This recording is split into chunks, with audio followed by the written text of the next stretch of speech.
Time marches on, and the age of a new king draws nearer.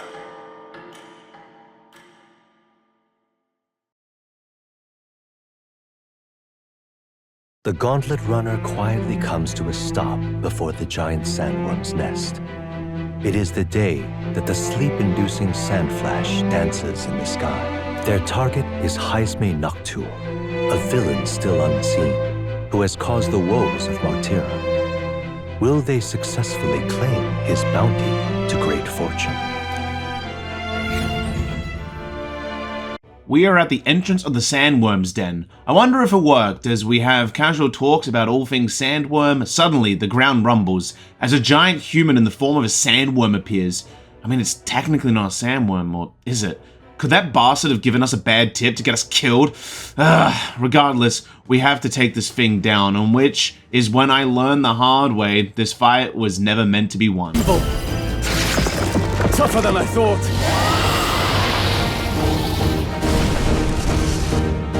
It went underground! I think we managed to drive it back!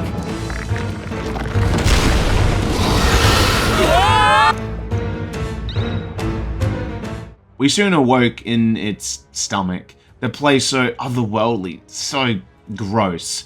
We hear a voice as there's an old man here telling us that if we got places to be, to attack the lump, pointing at it, adding that it'll open the gut, we're going to have to go the other way. But we're on a timer before we're digested, reminding us if we want to grab the treasure inside, do it now, as there's no way back. Hulkenberg asks if the old man wants to leave with us, but he's content living here, being a big bug fan. Weird, but I respect it, as we get going.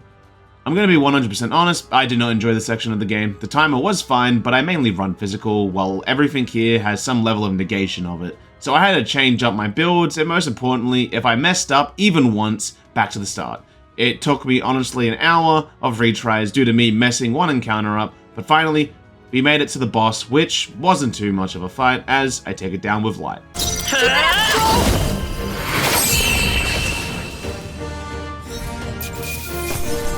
We are at the exit. Stroll is having cold feet, as legends will talk about Lord Stroll, the man who crawled at the arse of a worm. Yeah, and I'll be the one telling it. But we're given no choice to run, as time calls, and the weirdest and hopefully grossest part of the game comes to an end. We will never talk about this again though. Anyways, we make it to the den. We talk about how massive it is, but Gallica knows there's a hut, and sure enough, there's one right there. Interesting, so Heismay is living here, but Hulkenberg believes that something is amiss. If this was a hideout, how could he possibly keep the victims here once kidnapped? We also made note of the deadly creatures here too. This isn't prime kidnapping and storing location. Something isn't right here. Regardless, we keep going, and it seems that the sand flash is affecting the monsters around here. They refuse to be stunned and are quite heavy hitters. I'm believing more and more that we were sent here to die, and maybe cover something up? If we're still alive, we're gonna have a little talk to that cocky guard later. As we make it close to the hut, Stroll tells us to stay vigilant. Hulkenberg makes notes of tracks. Gallica believes they're likely the larvae from the sandworms around here. Then she brings up the sandworm that shall not be named. As we're talking, something happens. I just heard something. Gallica, which way is the sound coming from? Shh! Be quiet! No, they're footsteps. Someone's coming this way.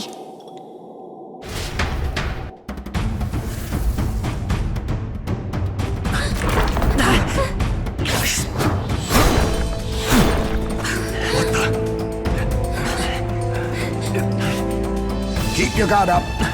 Who's he? It's coming back!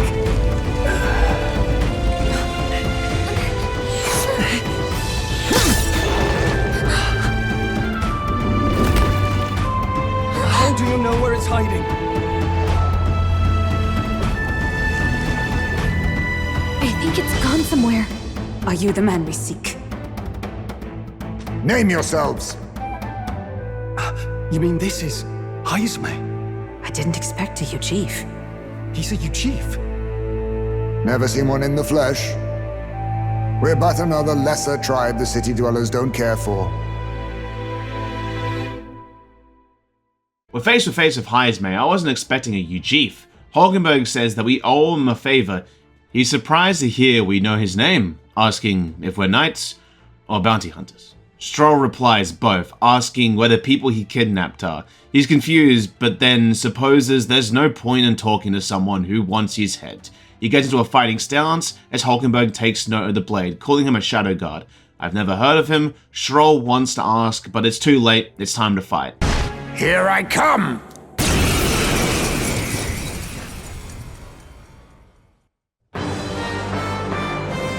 I'll not be anyone's captive without a fight.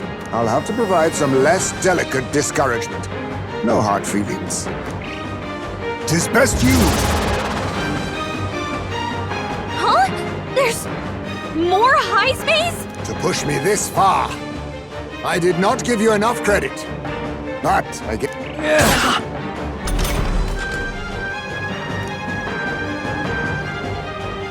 I felt for a moment his holding back, so I decided to hold back somewhat myself.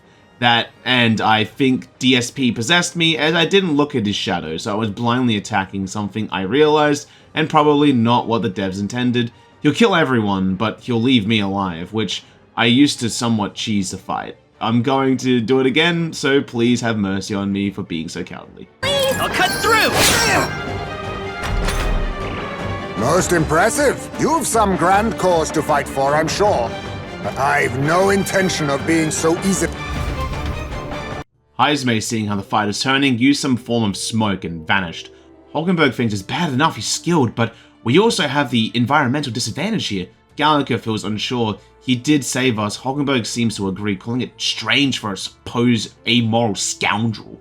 Stroll also thought something of note was that the petrification magic didn't kick in, which makes sense, as Hulkenberg puts it, we don't have the people's support yet. Well, regardless of all that, he did show us mercy, as we're left to investigate the hut. It's not that good looking, but he does seem to live here at least, so we look for clues, and from what I've seen, it's interesting. Heismay does in fact live here, inside the hut. There's no real signs or evidence of others living here, and unless he's hiding in another hut, I doubt he could. His personal items, while small, are heavy.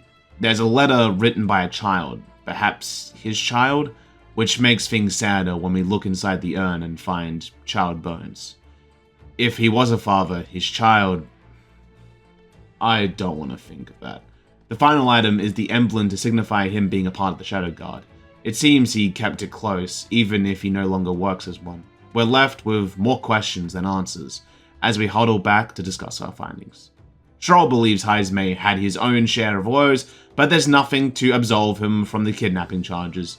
So we'll need to hear the truth from him, but Gallagher is unsure how to catch him. He's too fast. We have to think about it. Perhaps the urn? But thinking about it now, that's too far. But thinking about it more, there's a lot of cloth here. We're unsure why, but I think it might be to dampen the sound. He has large ears. Stroll agrees with that thinking. He's more sensitive to the sounds, and is likely how he's able to live here so safely. Makes sense, he could probably hear a sandworm burrow from a mile away. Hulkenberg seems to agree, thinking that it's a measure against unnecessary noise. She has heard you Jeeves have excellent night vision and sensitivity to sound. This means we have a plan set and ready to go. I'm sorry, Heismay, this is gonna hurt you more than it'll hurt us. Right then, let's get this plan underway. Heismay! Come out! Show yourself! Wow, that's some crazy echo. Kind of nice getting to let loose. As long as I'm yelling anyway. Louise! You think you're so bloody untouchable, you bastard? Hey! Big ugly sandwormy human thing! Even Hulkenberg wouldn't eat you! Gasp! Rejected by Hulkenberg! The ravenous, all-devouring she-beast of the Knight's Order! Is this what we've come to? Saying whatever's on our minds? Well, so be it. Gallagher! The sound of your wings keeps me up at night! Stroll, you think you're so smart!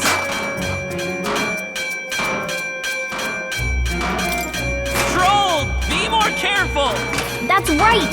He's the only reason we're here. Stroll just had to play the hero and take on the request nobody else wanted. Oh, I'm the only one playing hero here. Ah!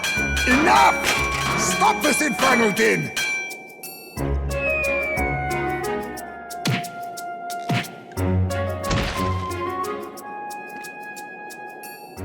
What do you think would happen if that monster showed up without my ears working? You'd all be dead.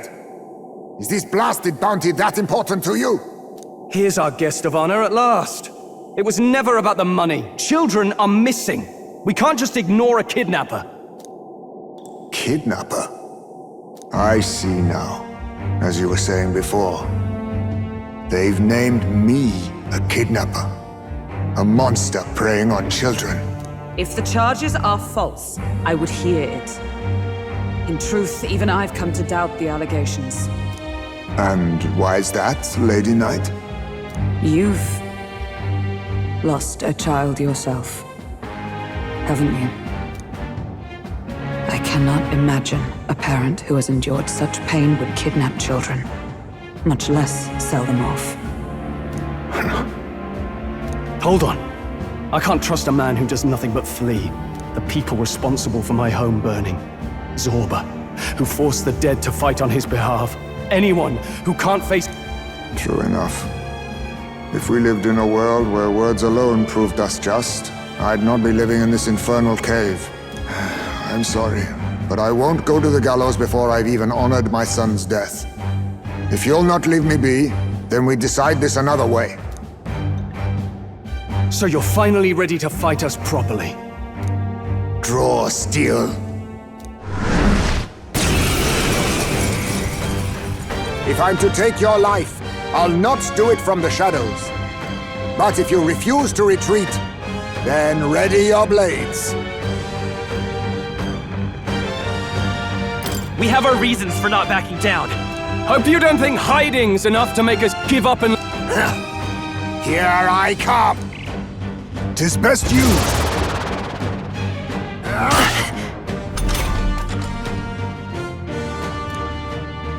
Once again, like last time, Heismay refuses to deal the finishing blow to me. I believe he wishes not to kill us, and I'm having a hard time believing he did these horrible things, so I decided to slowly whittle him down and end the fight.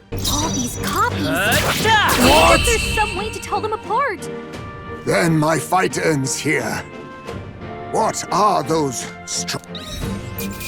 Heismay is left shocked, wondering how he used magic without Ignitus. Stroll tells him that we'll ask the questions here, asking the obvious one, as Heismay asks him to look around. Where would he keep them? Besides, he's the only one man kidnapping on a scale like that would be impossible. That's understandable. Stroll asks him if he believes he was framed, asking why he would do that to an innocent man. Heismay finds that funny, saying that innocent is generous. Compared to how the world sees him, a Ujif drifter, a disgraced knight, condemned by the Sanctus. What couldn't they pin on him? That's true. They cast him out, took his title, and put a bounty on him. They even refused to let him the right to mourn his own child. That's when Hulkenberg calls him on him holding back to not kill us. Or maybe he couldn't bring himself to kill a young man. He just says he didn't want to clean the mess up. I doubt that, as Gallica asked for my thoughts, and I'm honest, he's not the culprit. But it will be hard to prove it without the real person in chains. That leaves us with the question, Barden and Joanna, perhaps they might know something, as Stroll thinks one of them is lying, and brings up that we almost got killed by a beast we were told would be asleep. That's true. Hulkenberg asks him if he believes we were set up to die. Calling it absurd seems like Heismay might be off the hook, but we can't be too sure. And Heismay lets us take him, and brings up our smell. I changed my mind, he's evil. Joking aside, we head back to the runner. We talk to Heismay, apologizing for how inconvenient it all is, but he's fine. Hulkenberg thinks we will need to find a new head for the competition. Stroll replies we'll just have the head of the person who's doing all this, thinking we should contact Barden tomorrow, but keep quiet about Heismay, since we're unsure if he can be trusted. That's fair, but I think Barden is honorable man, which leaves Stroll and Neris to keep an eye on Heismay, since I'm too risky as the candidate. Heismay never could have guessed this was all part of the plan to take the throne, but he's sharp, sensing that there's more to all of this. He may learn one day, but I just tell him for now it's a long story. He thinks it's even stranger the youngest of us is the candidate, but he can see why they trust me, thinking about how anyone can be crowned king, but no telling if he'll be alive for that day. And it seems Stroll said something as Heismay heard it loud as day. Well, good luck, Stroll, as I turn in for the night.